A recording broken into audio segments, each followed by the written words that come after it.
Okay, hi everyone. Welcome. We are going to start very soon. I just wanted to welcome everybody. My name is Ahmed. I'm the Executive Director at CAIR-Philadelphia. So this partnership with around Muslim Capital Day with Engage Pennsylvania has been going on for I think over 8 years. Sister Salima, I don't know if that correct me, but when I joined in 2017, I think it was my first Muslim Capital Day was then. I just wanted to offer like in the beginning just a little bit of like both history and why we are doing it in a different format this year, and then our rundown. I'll pass to Asia and Sister Salima later on for them to onboard you into our overall structure and agenda for the day. Yeah, so one of the ideas with Muslim Capital Days has been to make sure that we are reaching out to our elected officials at the state level with concerns from the Muslim community, and we create a legislative agenda every year. And normally we would be in person in the Pennsylvania state capitol in Harrisburg. And I think this image that you are seeing on your screen is from our presence last year in October 2023 of last year, which has been a great sort of like pleasure for us to be able to work with our communities. I see Center Sawal joined us. Hi, Center Sawal. We are still admitting people, and I was just giving some insight into our agenda. I'm going to share my screen for just a second, just to onboard everyone into our agenda for the day. I hope I will be sharing the correct scene. So yeah, we're here. When we do the town halls, this year we are doing it virtually. Just I was talking about that because we want to make sure that we are reaching out to a broader community, and given the election cycle, our teams, I think both at CAIR and Engage side, are already sort of prepping for getting on doors and on phones. On our side, we're hoping to reach over 75,000 Muslims across Pennsylvania, we are going to welcome some of our elected officials like Senator Sawal, who joined us just a minute ago, as well as onboarding some of our other elected officials into the room to talk to you. But to just like share my screen again, I don't know why it has stopped.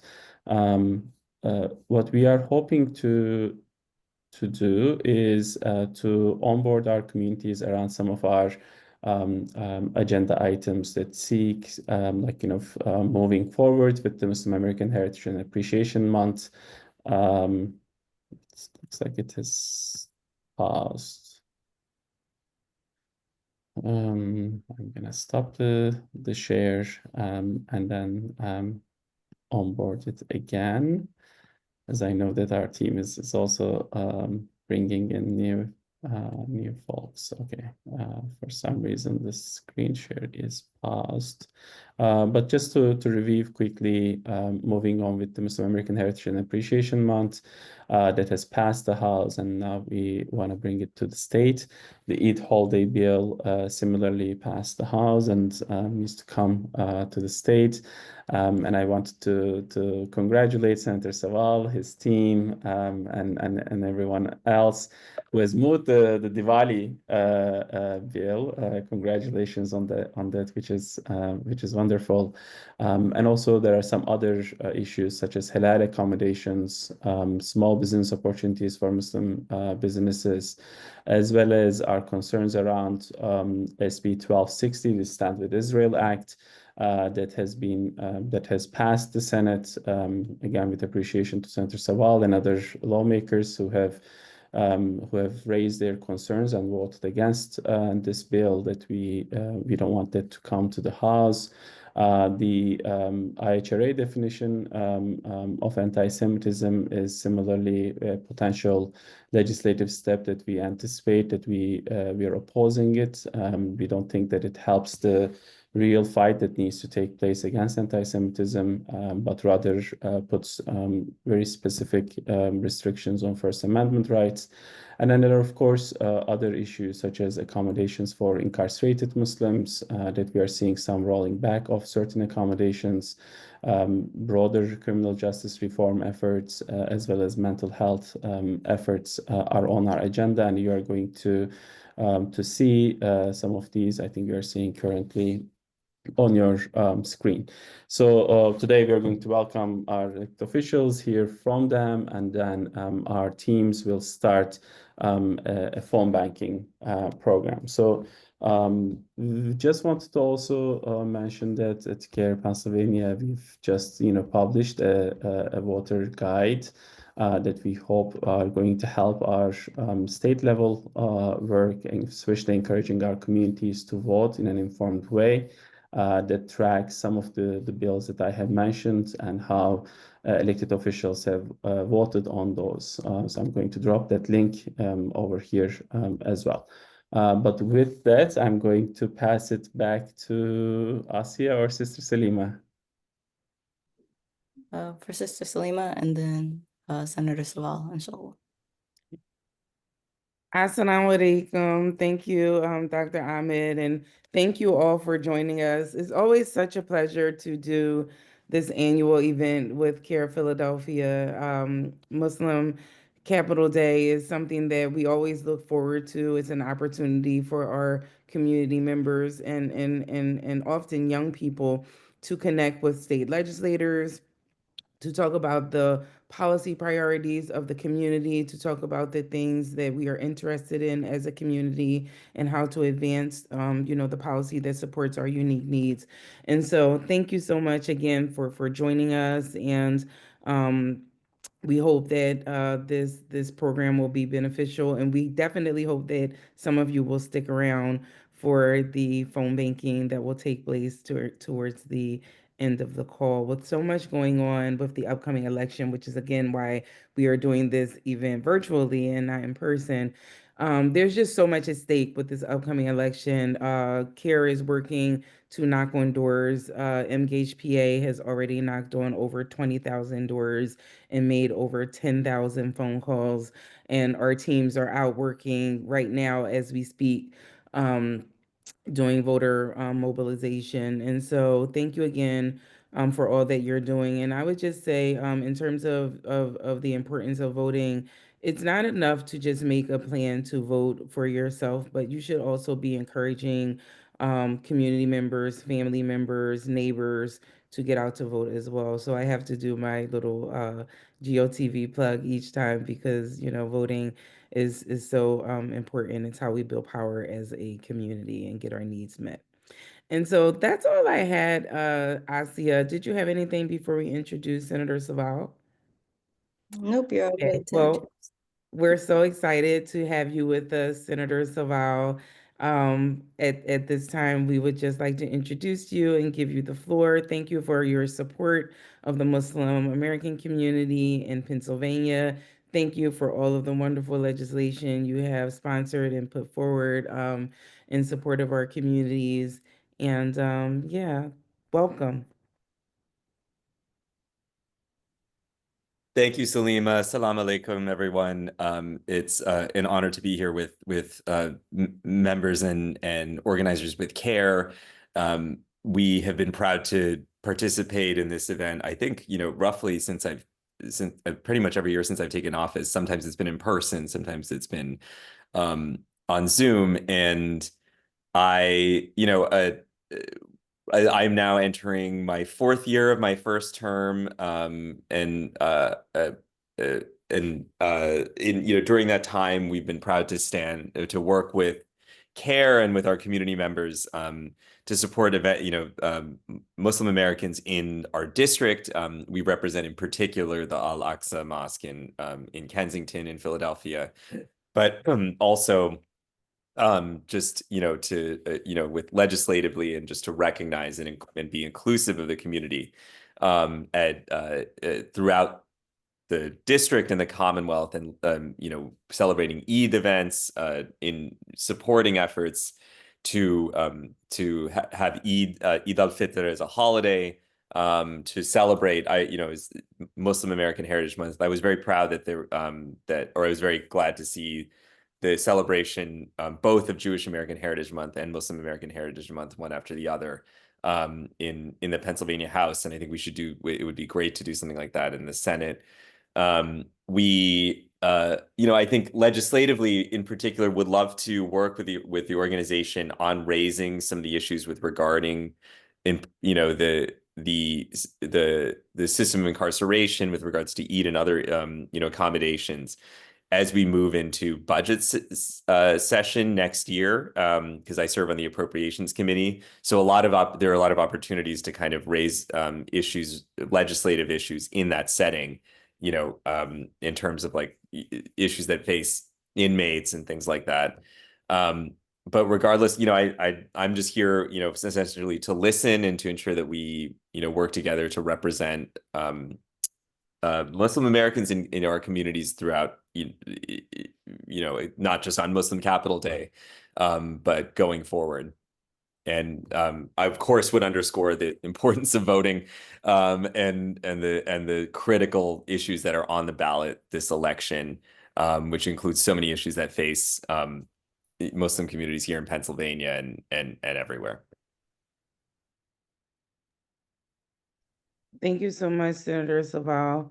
I want to just, I'm going to, and I think, Asia, you can let me know how much time we have with Senator Saval, but I wanted to go through just like some of the priorities on our legislative agenda, just to kind of get your feedback and where the Senate is on some of these things. I know that we have been, for the last few years, seeking support for a resolution recognizing Pennsylvania Muslim American Heritage and Appreciation Month. I believe that in July of this year, it was actually acknowledged, but it wasn't acknowledged. It hasn't been established as an annual acknowledgement. And I was wondering if you know where that is, and we can just put that together with the Eid holiday bill, and how can we further advocate for these things as a community, to make sure that we are getting the representation and the recognition that we need, both as Eid holidays become law in the state, as well as the Heritage Month and Appreciation Month. I think with both issues, although they are slightly different, I mean, they're different, issues, but they are but related in terms of the sense of recognition of celebrations in it, and moments that are important to the Muslim community.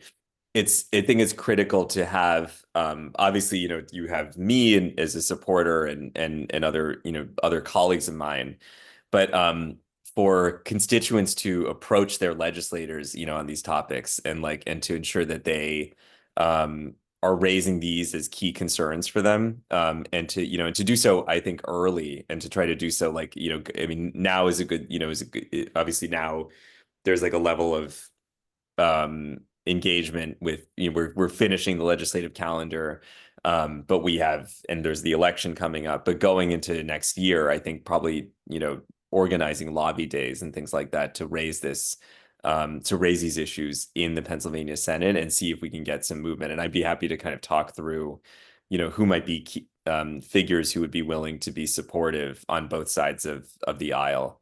Right now, I've not heard of it coming up anytime soon. But that said, we'll conclude an election and we'll have new members in both chambers. And so things will enter a new session. And so that'll be a point at which these bills and ideas can be raised again. Thank you. That sounds good. And then I'm just going to mention a few other policy priorities, just so that you have the opportunity to respond, but also so that what we have been working towards halal meal accommodations. Right. With it being such a large Muslim population across the Commonwealth, particularly in the Philadelphia area, we want to make those accommodations in schools. I would go even further and say that prisons with large Muslim populations would benefit from halal meals as well as hospitals. And so that's definitely on our list. Small business opportunities for Muslim business owners. Dr. Ahmed mentioned earlier about the Stand with Israel Act, which you have um, opposed, and we're thankful that you voted against this act. And where do you let me while I'm on that one, and we'll go back to the others as well. Do you know if that is going to move through the House? Like, because I know it went through the Senate successfully, and then we were waiting to see what happened on the House side. Do you know where that is? I have not heard about that coming up in the House, and I believe that I mean, if absent any legislative action before we have two more days in November, so absent legislative action, it may have to be reintroduced. Actually, were that to be where it would essentially expire, is my understanding. But so I have not heard about that bill coming up. Gotcha. Okay. Thank you. Keep us posted on that one. And then accommodations for incarcerated Muslims. One of those accommodations could be halal meals, like I just mentioned. And then just like public education. I thought this year that the governor did a good job of allocating funding. I think we got pretty fair funding for schools this year, and there has been a whole Engage has been working along with other community activists to ensure that there has been fair funding for schools. There was over 1 billion set aside for schools this year in the budget. So that's really promising. And so that's the end. I mean, diversity and inclusion in healthcare. These are immigration, immigrant rights. These are all things that I know you know very well, that you are paying attention to. And interested if you have any final remarks, either regarding those policy priorities that I just mentioned, or any other remarks that you want to just share with us in closing. One, I would just say that the meal accommodations thing, I think, both for halal meals and accommodations for inmates and then in schools, hospitals, you mentioned. These are things that I mean, it depends, and I'm less sure about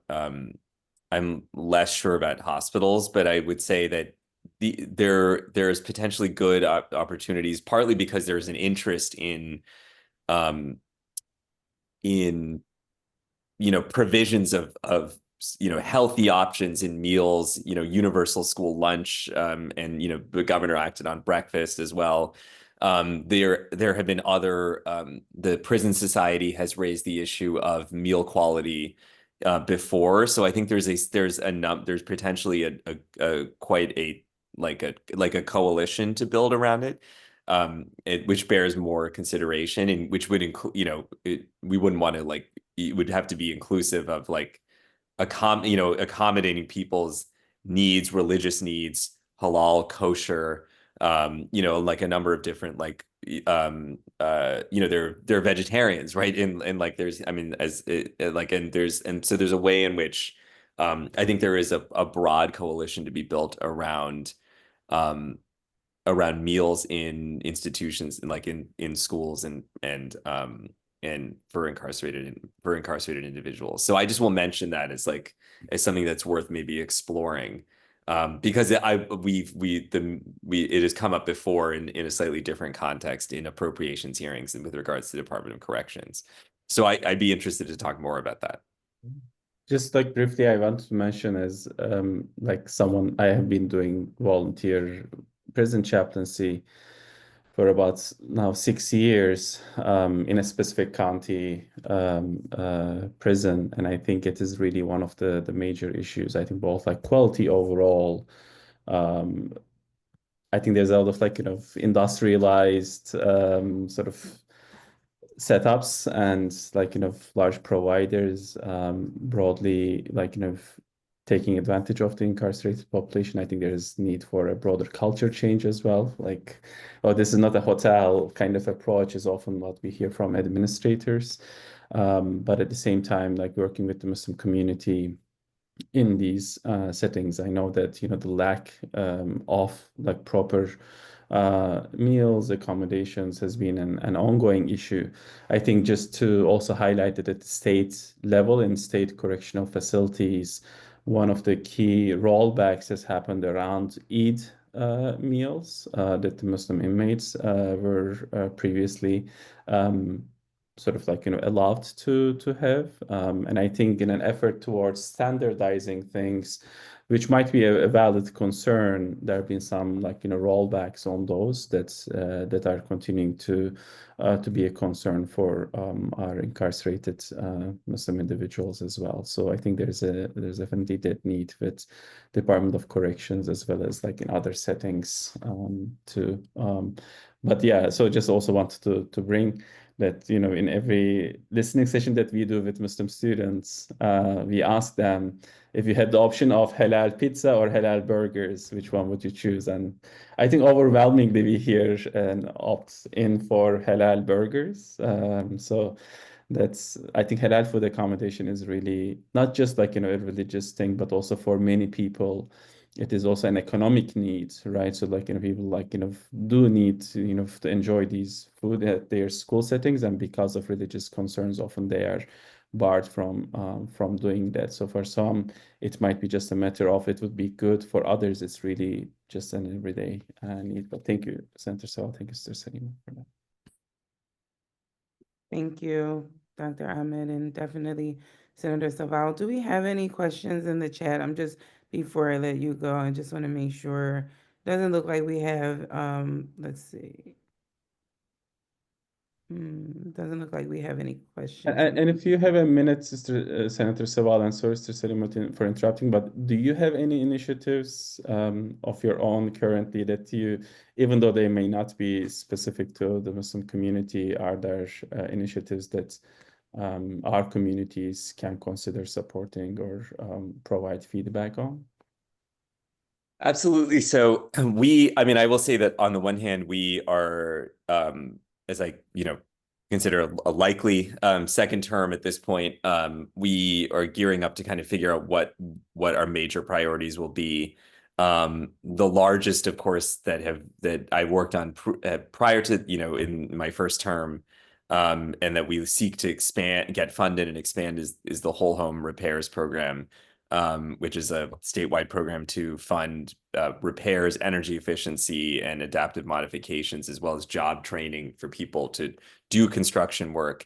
Across the state of Pennsylvania, we've repaired nearly 3,000 homes at this point with the funding that we've gotten. And I think it, in larger cities, it broadly affects many of our communities and communities represented by CAIR. So that I think is a key priority of ours in terms of figuring out a way we receive federal funding initially, but that funding is running out, and so we're in need of state authorization for that.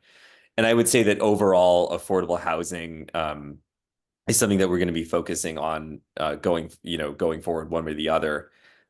One thing that I know CAIR has supported in the past that I think we'll likely be reintroducing is our fair chance housing legislation, which is seeks to end discrimination in the rental market against re-entering citizens, people with criminal records, because we feel like people who have serve their time, deserve to have access as much as anyone to safe and livable housing. But it becomes a huge barrier to have a criminal record, and people do discriminate, of course, and so it means that it gets much harder for people to re-enter society.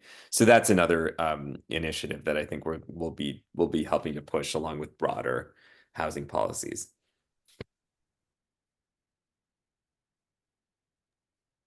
Thank you, Senator Saval. I think that's really critical across the board for any and all community members. Appreciate you championing that legislation and moving it, expanding it and moving it further. Absolutely, you're doing great work, and we value your partnership and your friendship, and thank you so much for being with us. Thank you, everyone. It's a pleasure. Looking forward to working together. Yeah. All right. Okay, so that was great. Next up, we have Sister Jude Hussein with us, my fellow commissioner. I think but we're all commissioners here. On the Philadelphia Mayor's Commission for Muslim Engagement. So Sister Jude, let's bring you in. Would love to hear from you. You're doing amazing work. Policy, politics, community engagement, commissioner.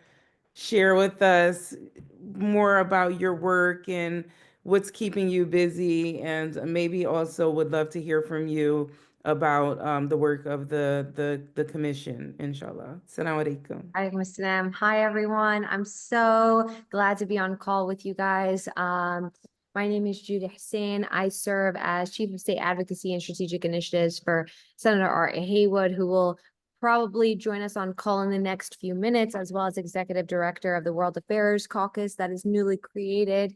And then I do a variety of different things, like Sister Salima mentioned. But there's a few different projects we're working on that I think could be beneficial, but I know CAIR wanted me to talk about tele-remote advocacy and what that means, and advocacy in its nature. And so I prepared a few examples of what advocacy does to the General Assembly, and just applying that pressure even if you can't make it in person. So sister, if that's okay, I can segue into that. So a few different things. I think we tend to downplay, especially as a community, right, the kind of power and influence that we have as constituents, which I think is super, super key as we look forward to advancing our agenda, whether it comes as halal meals or it comes from maybe a bill that could be super detrimental to the Muslim community, and honestly, just the color community across the board when we think about Black and brown populations. And so a few different things that I would really recommend and suggest, and feel free to interject with any questions or comments, because I would love to hear from you guys if there's something in particular you guys had your eyes or thoughts on. But elected officials care about being elected again. And so when they hear about, a campaign, whether it's an email campaign, and they're getting bombarded with just even 10, 15 emails, they tend to really dive deep and look into it. It doesn't have to be 100 emails deep. Sometimes it takes that 10, 15 mark that says, okay, this seems to be an issue. Let me tap some of the community messengers and see, well, community trusted messengers, and see if this is something that we should look into. And so I wouldn't downplay the power of 10, 15 people organizing, even if it's just your family. And that's usually the case in my advocacy agenda. I just start out with my friends and family, and I'm like, hey, like, I created this email template. Can you please just send it out? And usually after a few of those emails come in, I get a call from an elected official saying, hey, what's going on? Like, is this something that I should pay attention to? And so I get those calls often. And so I would just like to point out, even starting an email campaign to advocate for something that leads into phone banking, which is so critical. When you call elected officials' district offices, everything becomes a frenzy when you bombard them, because then you have district staff saying, oh my gosh, this seems to be really important, which then they contact the elected official and say, hey, like, what do you want to do about this? What are your comments on this? And so that does really guarantee a response if there's a level of the right amount of pressure. And usually that's 15, 20 calls. And so it's really, really doable, because if you just think about your family and friends, I'm sure each and every single one of you can gather 5 to 8 people, and those people have 3 people at least that trust them, and so on and so forth. And so if we just think about it in that way, in a snowflake model, it's super, super doable. But I'll pause there if there are any questions or comments. And I see some people I know. Hi, Robin. It's nice seeing you.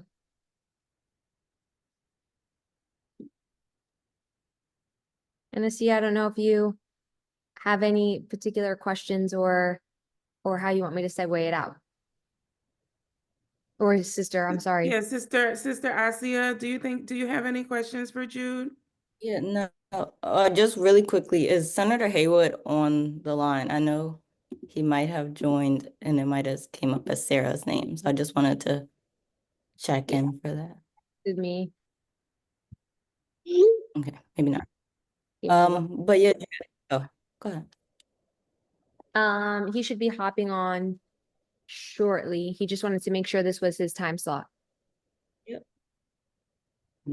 In the meantime, maybe I can ask a question, Jude. Oftentimes, like, we are, of course, like, it's very important for our communities to reach out to, like, their elected officials, and like based on their party preference, they might be just like reaching out to one person, but not to other person, like thinking that, they are not receptive to what I'm going to say. I think you've highlighted this a little bit, but if you can, like, highlight, like at your office, like Senator Haywood, I'm sure is hearing from people of different backgrounds, people who agree with him, who disagree with him. But yeah, if you can talk a little bit about that and like any advice on that. So. Yeah, absolutely. So I wouldn't get caught up with political parties when it comes to an advocacy agenda. I think that's really important. And I think especially for nonprofits in general, right? Like we can't really go super partisan anyway, but even as individuals, and I would encourage even just as human beings, that when you have an advocacy agenda, you want to we really want to build a broad coalition of people, right? Whether they're Democrats, Republicans, independents, Green parties, whoever they are, if they're Christian or Muslim or Jewish or whatever the case may be, because 9 times out of 10, I find that people don't want to be unreasonable, right? Like if we think about halal meals, if we spend a good amount of public education and awareness of halal meals, and although, right, as Muslims, primarily on this call, I believe, we eat halal. That's usually the meats that we intake. But if we just think about the benefits in general of halal and spread public awareness and public education, people who are non-Muslims will be like, actually, like I see the benefits in that. Like I understand, right? And yes, I'll join on to this letter campaign. And so I use that as an example that it truly doesn't matter people's backgrounds, right? I encourage everyone to work across the aisle. I think that's really critical. And Senator Haywood can really talk about that too. He is known in the Senate for working across the aisle between Dems and Republicans to really advance not only his agenda, but really anything that is morally, in what he believes in and what he agrees with. And so we don't really look at party all the time, right? We are Democrats in the Senate of Pennsylvania. So usually, we'll roll with the Democrats, but if something makes sense to, all work together, then that's the case. And so I wouldn't necessarily be caught up with, I'm this, and so I have to stay in this lane. But if it makes sense morally, then I think there's ways that we can all collaborate across party lines, across faiths, and across communities, even if it's not traditionally our own or where we revert back to. And so, and that matters when you're building an advocacy agenda. And so I know Sister Salima asked me some of the advocacy that we're working on, and Senator Haywood will definitely share some of his legislative agenda and his advocacy work, but I'm the only one in the Senate that has the title that I have, and my title includes advocacy because it is just so critical that in order to pass anything through, you have to build an advocacy agenda. You have to make sure that people are with you and that it makes sense to the communities we're trying to serve. And one of the initiatives I work on is ending campus racism for Black and Brown students across the Commonwealth, where they go to primarily rural towns of Pennsylvania and really endure some harsh and extreme racial discrimination and harassment. And so we went to all 14 college campuses, and we released a report called the Enough Report, which I encourage everyone to read. Really some brutal stories that these young people have endured. And so we're working with the governor's office and a variety of different state agencies to see how we can technically eliminate and try to eliminate any racial discrimination and harassment for, not just Black and Brown individuals, but we know that if we protect those who are likely to be discriminated against. It protects all people, right? If we focus on those who are enduring the worst of it all, it essentially uplifts all of us, right? And so that's one of the initiatives that we're working on.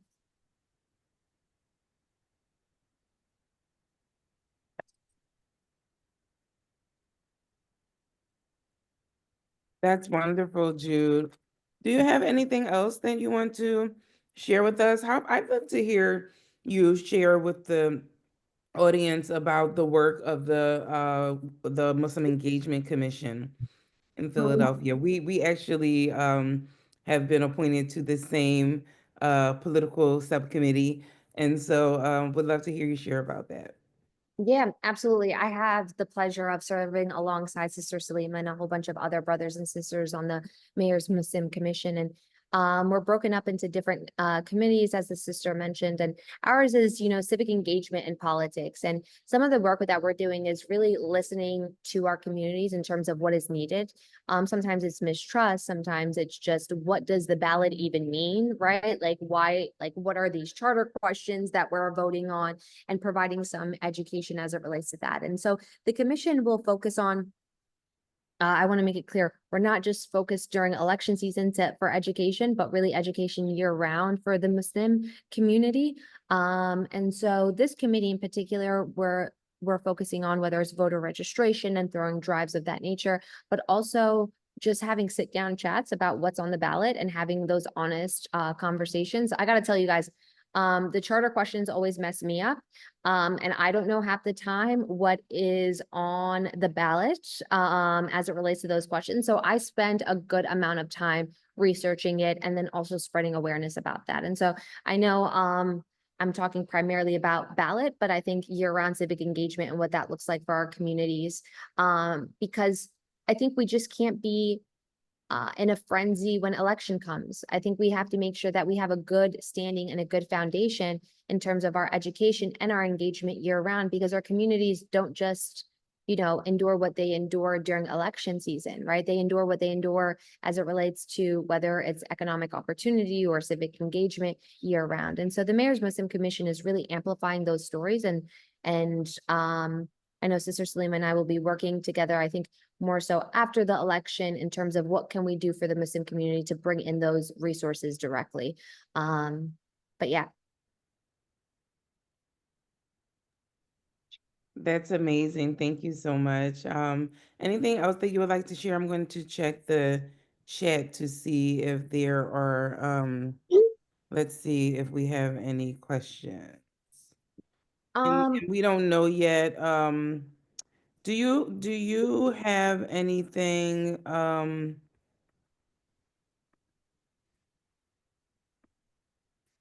Sister Asia, or? Yeah, I think Senator Haywood joined. Senator, are you on? Hello, everyone. There you go. Hi, Finding Hello, them. thanks so much. Senator. Should I, yeah, Can how I? should we proceed? Yeah, so I just got done talking about advocacy and the importance of advocacy. I shared a little bit about that enough, but if you could just kick us off with, I'll let actually Sister Salima go for it. Can I hop off?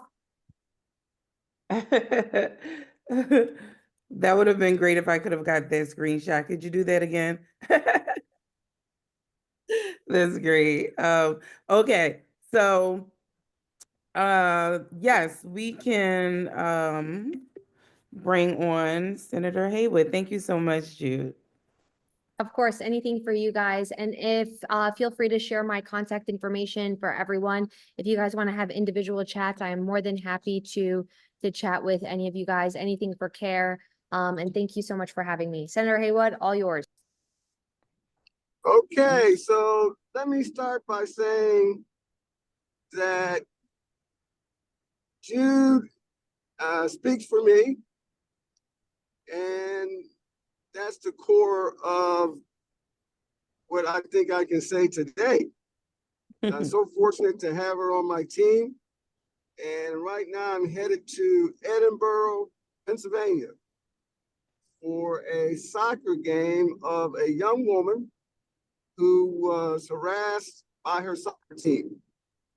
But with Jim's help and my help, she filed a written complaint. The harassment stopped. That's the first phase of what she's doing. After the season is over, there's some more steps that will be taken. But I can't be more happy to go and support her in Edinburgh, which is about 4 hours away. Having said that, I overheard some of the prior conversation about agenda. And if Jude is still on, here's a few agenda items that she may be able to share more time than I can on the road. Our top agenda item is creating a new America that is representative of all that are here. In the next 20 years, our nation will become a majority non-white. Right now, all those under 18 are already a majority non-white. And as this nation undergoes this change, it's going to be critical that leadership at all levels, governing leadership, business leadership, philanthropy leadership, is representative of this new America, this new demographic. So we are working on initiatives to identify talent, get them into training so they can be able to take on critical leadership positions in the next 20 years. We are working on initiatives to apply pressure to those who are making hiring decisions, appointing decisions, and endorsing decisions so that they will be more willing to hire, appoint, and endorse the talent. Finally, we are fighting the DEI battle. This is a long-term battle which we are committed to win because we must have a culture of inclusion as opposed to a culture of exclusion. This is a battle. There's going to be wins. There's going to be losses. But I'm convinced that over time, this is a battle that we can win.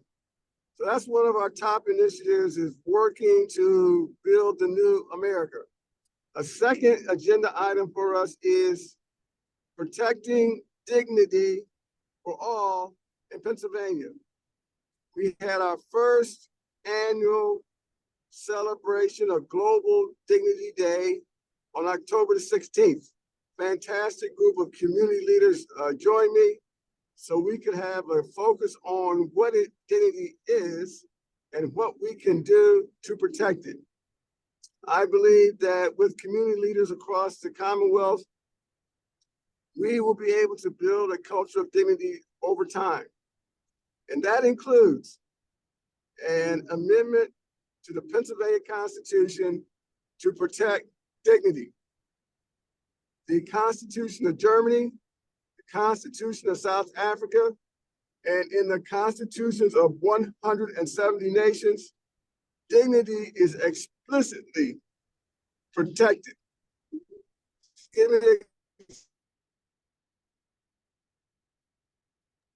Senator, we lost you. You froze. That can happen on the highway. Tell me when I'm back. You're not. Turn off your camera.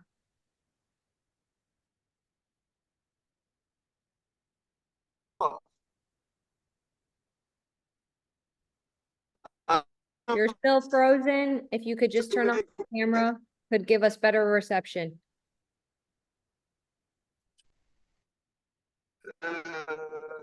Oh yeah, that's what you're talking about.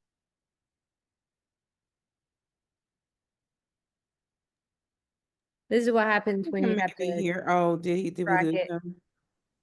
I can finish up that thought on dignity. And so Senator Haywood was just mentioning amending the Pennsylvania Constitution to add a dignity amendment because, you know, we believe that every single person has a God-given right to their dignity and no one can take that away. It doesn't matter about your social class, your economic class, what school district that you were raised in, everyone has a God-given right to their dignity. And so when we amplify and uplift that and really showcase that this is the one thing that we all have in common, we then turn into, whether it's cultural competency or whether it's, faith understanding and things of that nature. Oh, he's in the mountains right now. Well, thank you. Please, if we don't hear back from the senator, please thank him for us because he did provide great information. Let me just see if I see him in the Oh, I think maybe, are you there, Senator Haywood? I see him as a participant, but The only thing that he wanted to mention, the last part, is wage. Sister Salima, if I could just have about 1 minute to talk about that of initiative. course, please take your time. So the last initiative that he wanted to bring up, and this is not all of our initiatives, but definitely the top ones. The last one that we wanted to bring up is raise the wage. Pennsylvania is still at a $7.25 minimum wage. We are in last place. If you look at the surrounding states around us, they all have raised their wage. Since top of 2024, 22 states have raised their wage, including Virginia, which if you're into politics, then you would know that Virginia is usually the slowest of the bunch. Wonderful state though. We say all that to say is that it's absolutely shameful and a violation of every single Pennsylvanian that is making $7.25. And we usually come across, well, are people really making that? Yes, actually, if we raise the wage to $15 an hour, 1.34 Pennsylvanians would benefit. That's over 1 million Pennsylvanians that would benefit from raising the wage. And so the ability for our elected officials to come back to Harrisburg without raising the minimum wage, I mean, is just absolutely really, it's just despicable in full transparency. And so we shouldn't look at, corporations that have that $15, right? Or that have that $16, when in all actuality, there are hundreds of thousands of Pennsylvanians making less than $15 an hour. And so raise the wage has been a big part of our agenda. We have a statewide coalition that has applied pressure to certain elected officials that have kept it on their radar, or else it would have just never came up in general. Senator Haywood, I was just filling them in on raise the wage. That's all we got. Well, thank you both so very much. We appreciate your time, Senator Haywood, and we definitely appreciate your time as well, Jude. Thank you. I look forward to seeing you soon. Absolutely, sister. Thank you very much. Have a wonderful day. Thank you very much. Thank you. So at this time, I am excited to introduce Representative Chris Rabb. Representative, how are you? I'm well, thank you. Can you all hear me okay? Yes, we can. Excellent. I just snuck out of off the House floor. We have 2-3 remaining votes before we adjourn. It's our last legislative day before Election Day. So we will have 2 more session days after the election before our legislative term ends on November 30th. And my hope is that on December 1st, I will be part of a larger House Democratic Caucus to do the work that includes, among other things, raising the wage. As many of you know, I have a bill raising the wage to $21 an hour that expands the minimum wage to neurodivergent workers, gig workers, and incarcerated workers. It clamps down on wage theft. It abolishes the tipped minimum wage and dissolves preemption so that our cities can decide if they want to have a higher minimum wage faster than what the state will do. But there are a lot of issues on the agenda. That is just one of many. But I'm excited about the progress we've made over the past 2 years with a new House majority controlled by Democrats. And it's been a sea change from my first 3 terms in office, where it was dominated by white Christian nationalists and fascists and folks who did not care about folks who practice faiths that were not their kind of Christianity. So we have a lot of work to do, but I'm excited about what the future holds. But I'm also hoping that my constituents and the electorate across Pennsylvania will make the right decisions on Election Day so that we can continue to do the work and do it more boldly and inclusively, because that's the only way we're going to have real progress. Absolutely. Absolutely. Well, We wanted. I'm happy to. We're excited to hear about the work that you're doing, and Jude just spoke to us about the raise the wage bill. Um, in terms of your engagement with Muslim communities, some of the things that we're focused on as a community, obviously Gaza has been an issue, and I've heard you come out in support of a ceasefire. Um, and would love to hear you talk about that more and its impact on your Muslim American constituents. There are also other policy priorities that are more domestic, such as access to healthcare and immigrant rights. And, we spoke earlier with Senator Saval about access to halal, in institutions like schools and prisons and hospitals. And so these are some of the things that are on our policy agenda. We can send you our policy agenda so you can know more information about that. But would love to hear more from you on some of those issues that I mentioned, leading with sort of what you have been doing as it relates to um, engaging community around the feelings of pertaining to the crisis in Gaza, and any efforts from the State House. I don't know that there are efforts from the State House around resolutions. I think earlier this year there was a resolution that urged either a letter or a resolution from State House members that urged congressional members to call for a ceasefire. So would love to hear from you on that. Sure. Well, first, there was no such resolution calling for a ceasefire. There was a letter that a number of Yeah. us signed, a small subset of the folks who should have signed, but not a resolution. That would have been a serious battle that we would not have won, frankly.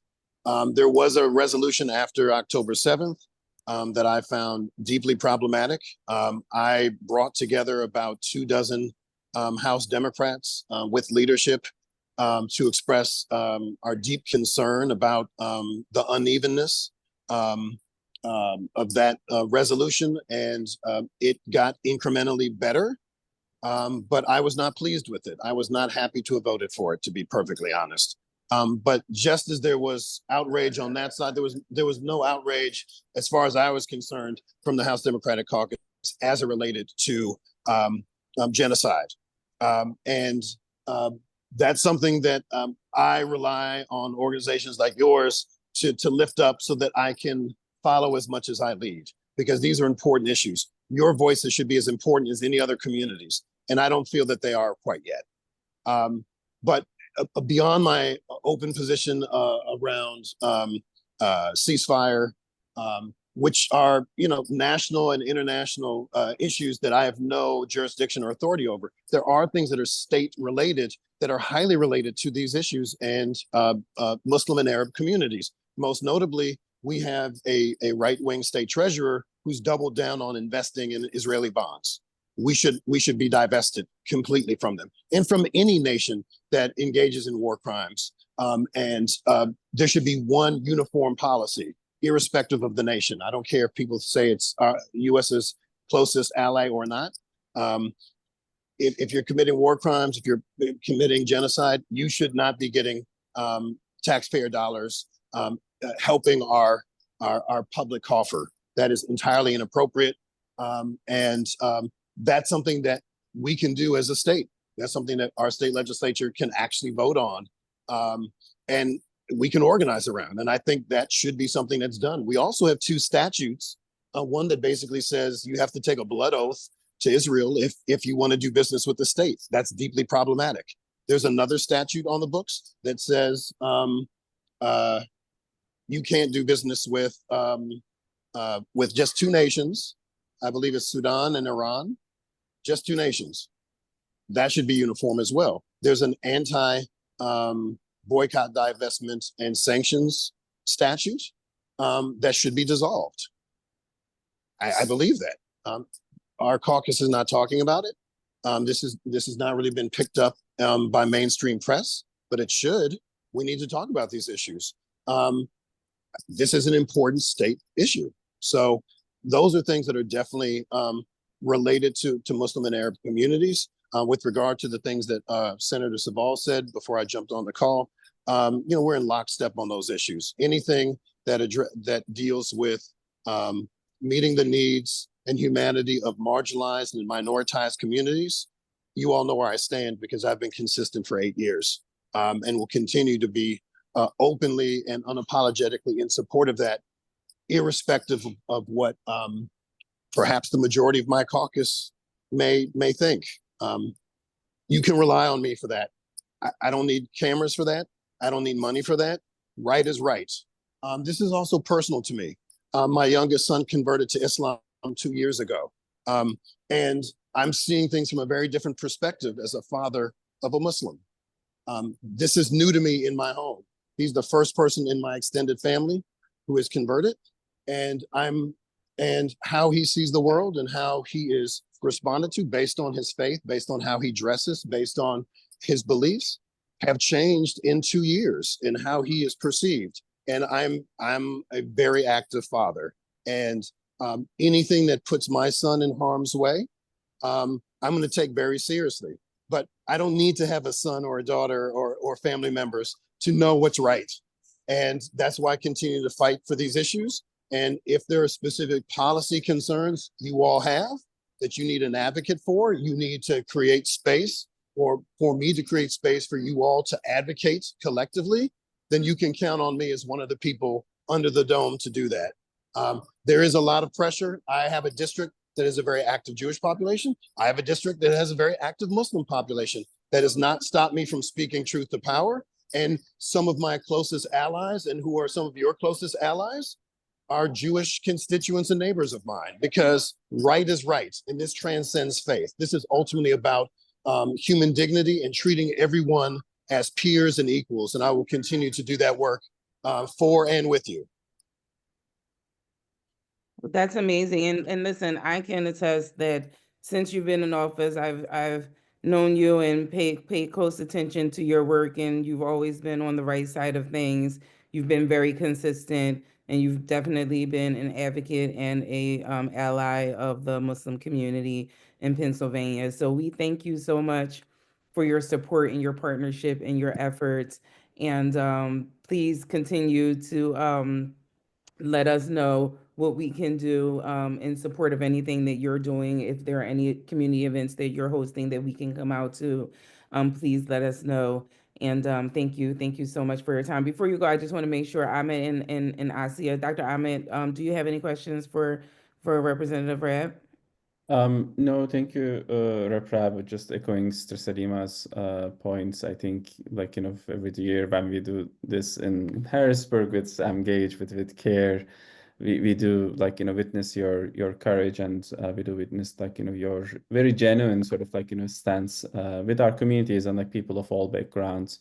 I think you've talked about some of your initiatives. Is there anything else that our communities, whether those are particularly quote unquote Muslim issues or not, and I think our agendas are always signifying that we always stand for immigrant rights and what is right. So what is right is right. It doesn't need to impact one of our communities for it to be on our agenda. And we actually have a number of anti-immigrant bills of concern for the broader immigration activist circles on our agenda as well. But is there anything additional that you would like us to pay attention to, support, whether that's one of your initiatives or something that's important to you?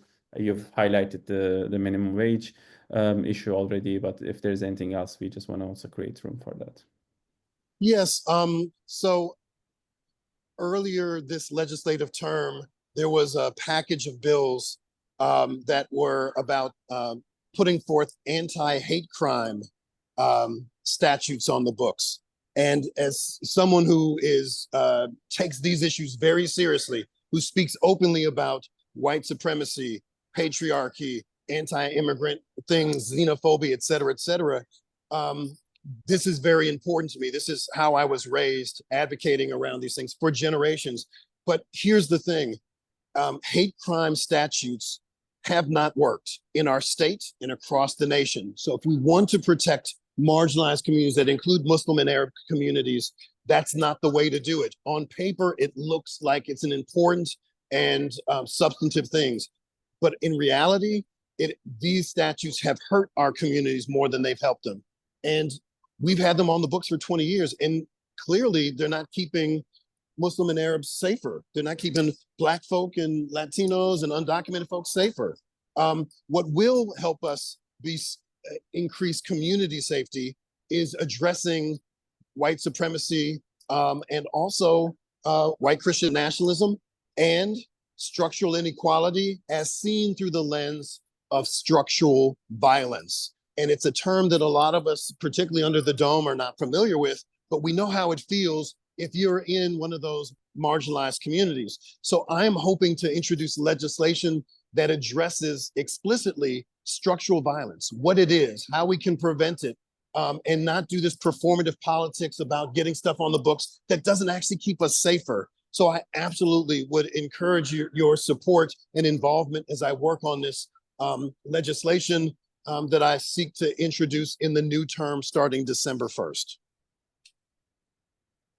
Thank you. That'd be great. And like, at least like us as a civil rights organization, we are very aware of like the dangers of over legislating in these areas, which can then be sometimes weaponized against the very communities that some of these bills purport to either support or create further inequities. So we appreciate you on that, and definitely look forward to hearing more about your proposal and like working across our communities on that. I don't know if any audience members has any questions for Representative Rabb. If you want to create room for that, if that's the case. Happy to answer any other questions. I think we are about to adjourn, so I have some time. If there's anything you'd like to ask. Of course, I can also be reached directly, whether it's on Instagram at RepRab, or I can put my email in the chat if you like. But I'm waiting to see what happens after November 5th to see what kind of Democrats will be joining us, who I hope will be on the right side of these issues and will not be afraid to speak truth to power and use their collective status and platform to do the right thing for marginalized communities. Absolutely. Thank you so much, Rep Rab. Definitely.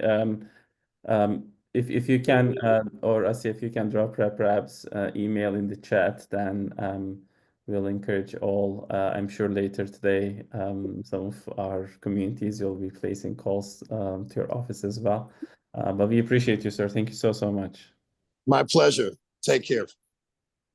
Thank you so Thank you. much. All right.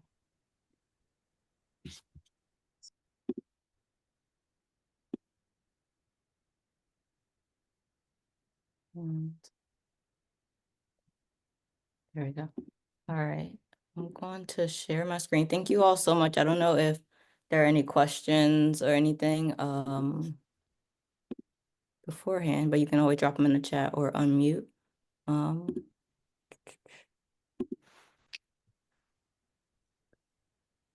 Yeah, I wanted to ask actually, like, and whoever can or like is willing to, do you have certain, I want to ask first, is there anything that's on the legislative agenda for people here that you have a story about, that it directly impacts you, someone that you know, whether that's the halal meals or the the rights of incarcerated Muslims, or whether it is around the divestment issues or any of the other issues, anti-immigrant bills.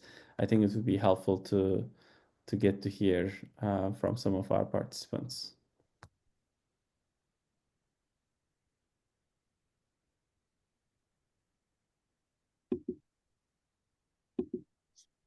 In some of our meetings, I what's it called? Volunteering people.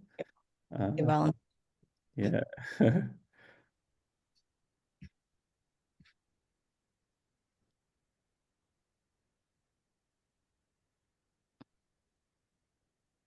Going once, twice. Because the reason why I'm asking about the story is once again, I think it's important for you to also build this into the phone calls that we are placing, right? So for us to remind folks about the impact that it has on us, on our communities.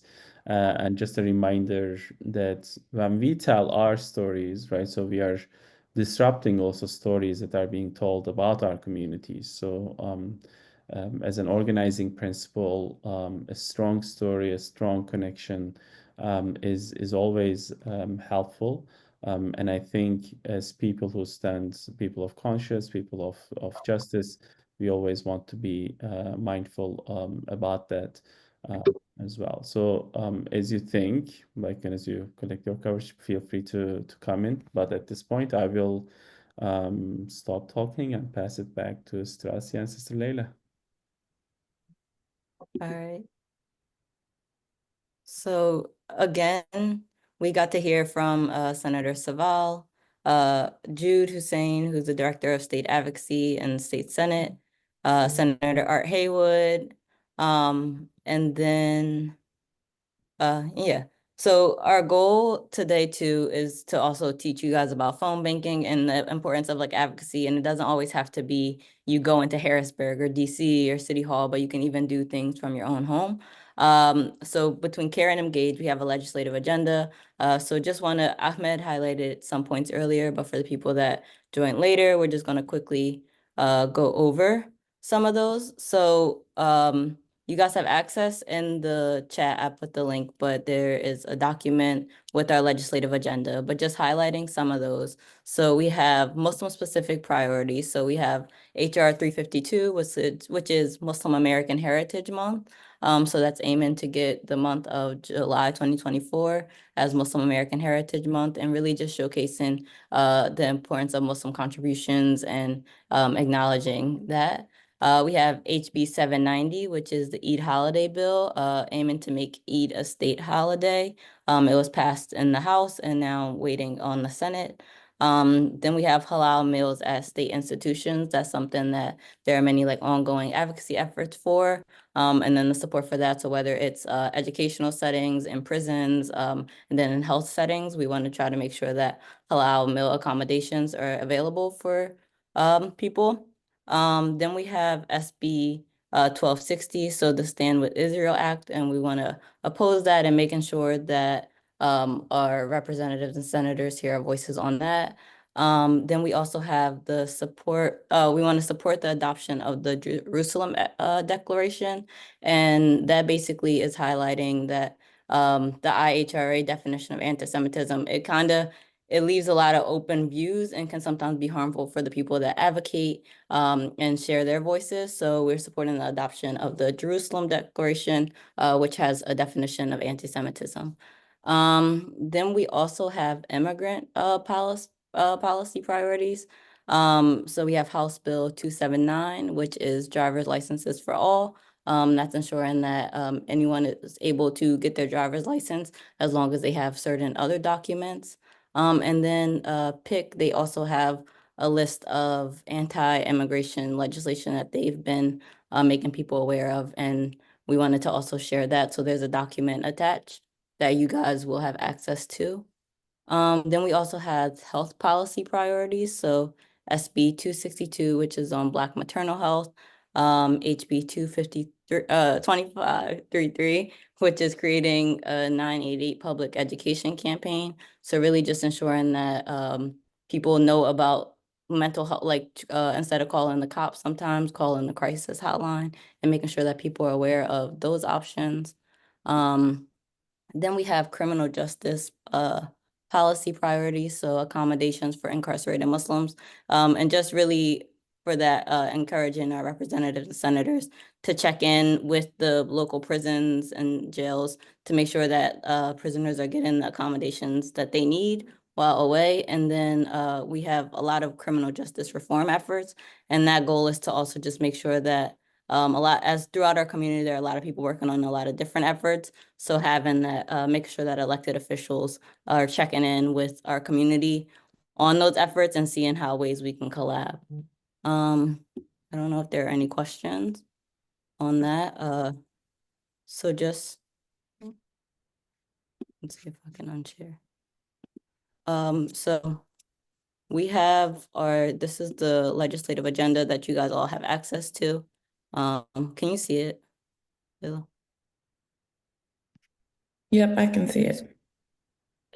So yeah, so it has a more of a description for each of the bills that we have, talking about what they are and then the ask that we have for them, and then some includes links and whether we support or oppose them.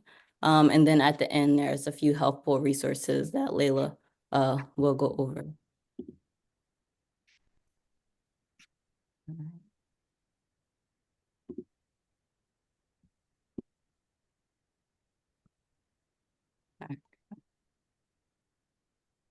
Okay, so I'm sorry, Asia, to speak over you. We're now in phone banking session. So we will be sharing a link to all of you guys where you can find your legislator and a link to documents which would have the phone banking script.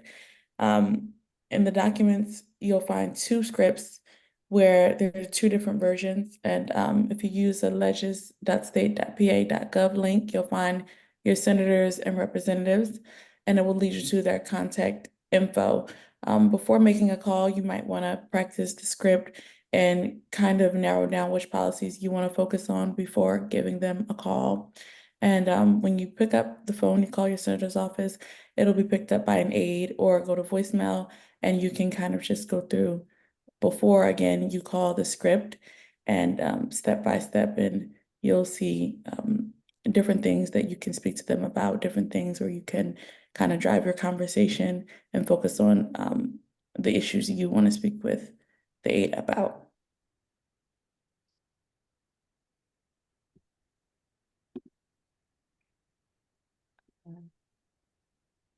I wanna, wait, gonna drop in the chat the different links that we have. So you guys will have access to a contact sheet. So that would allow you guys all to, you could look up the Find Your Legislator website. So you put your address in, and then it shows you who your representatives and senators are. And then we have a sheet that also has all of their contact information. So also if you work in a certain district or anything like that, and you need the contact information for the representatives and senators, you have access to that. And then I'll also put in the chat the legislative agenda again. And then if you scroll to the bottom of that, you'll have access to the phone banking script, the Find Your Legislator link, and then all of the bills and everything that CAIR and Engage have been working on. Are there any questions or anything?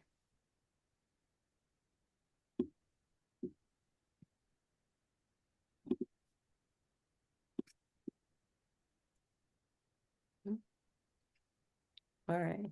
So we want to also give you guys this time to practice the phone banking session. So you can again use the phone banking script. But yeah, otherwise, thank you guys all so much for coming. We're going to end the recording, but allow everybody to stay on here if they want to add questions or need help with phone banking. Thank you.